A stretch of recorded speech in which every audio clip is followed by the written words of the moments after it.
Exponential equations with common bases. Our first step is to rewrite with the same base. So for instance, we'll do an example together. If we had, for instance, let's do 5 to the 2x power equals 25 to the x plus 2 power. These are not currently the same base. However, 25 can be broken down into 5 to the second power. And I'm going to use distributive property now to distribute that 2 to my x plus 2, and that makes these now have the same base. So that's our first step. Rewrite with the same base. So in other words, now that this base is the same, they're both a 5, we can get rid of those bases and just set their exponents equal to each other. So now it's just 2x equals 2 parentheses x plus 2, and then we would solve for x. We would use distributive property, and we would try to solve for x. This one would actually have no solution, but most of them will have a solution. So we just set the exponents equal, solve for the variable, and we're going to think of perfect squares and perfect cubes. That's going to be really helpful for this. So in other words, our 25 that we had right here, we know that's a perfect square. It's 5 squared. If we would have had 125, that would have been a perfect cube, which would have been 5 to the third power. So knowing those is really helpful. And remember, after you break it down, you always want to use distributive property for your exponents. All right. Let's do one that works out to a solution. So 2 to the x plus 3 equals 8 to the negative 2x plus 8.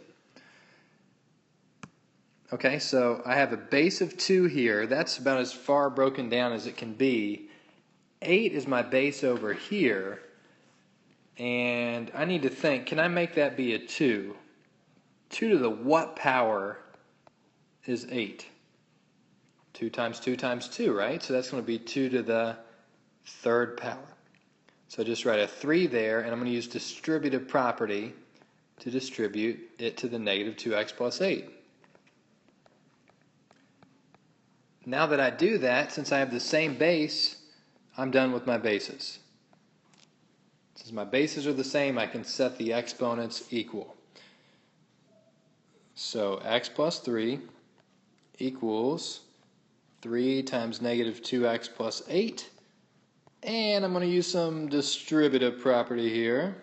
So 3 times negative 2x gives me negative 6x. 3 times 8 gives me positive 24. I want to get x on the same side, so I'm just going to add 6x. Those cancel.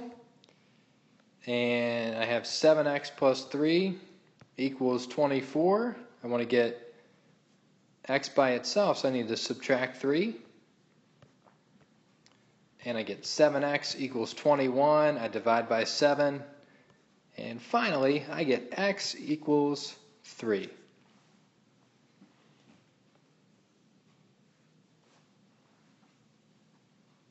All right, so let's recap. We got the same base. We broke down our 8 into 2 to the third power. And then we distributed that 3. And we set the exponents equal to each other, and we just solve for x.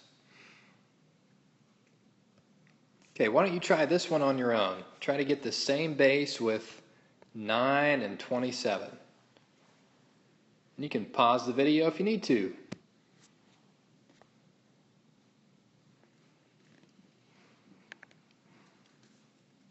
All right, if you've tried it, now let's go over it. So 9 and 27.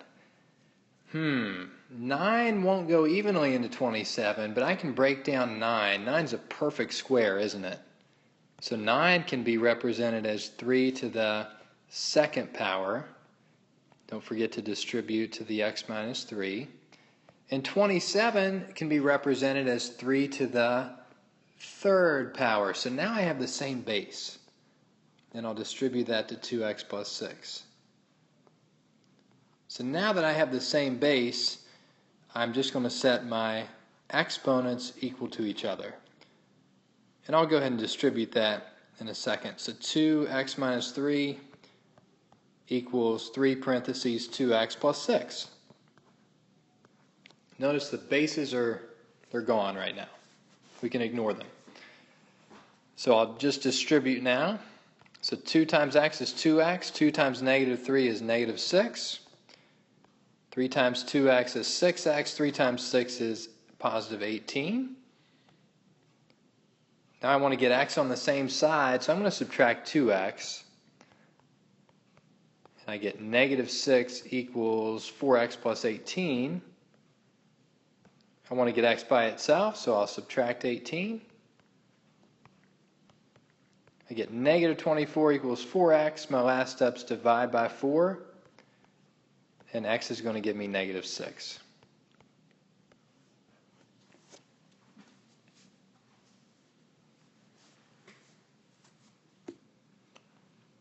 Right. That wraps it up. And now we have the same base.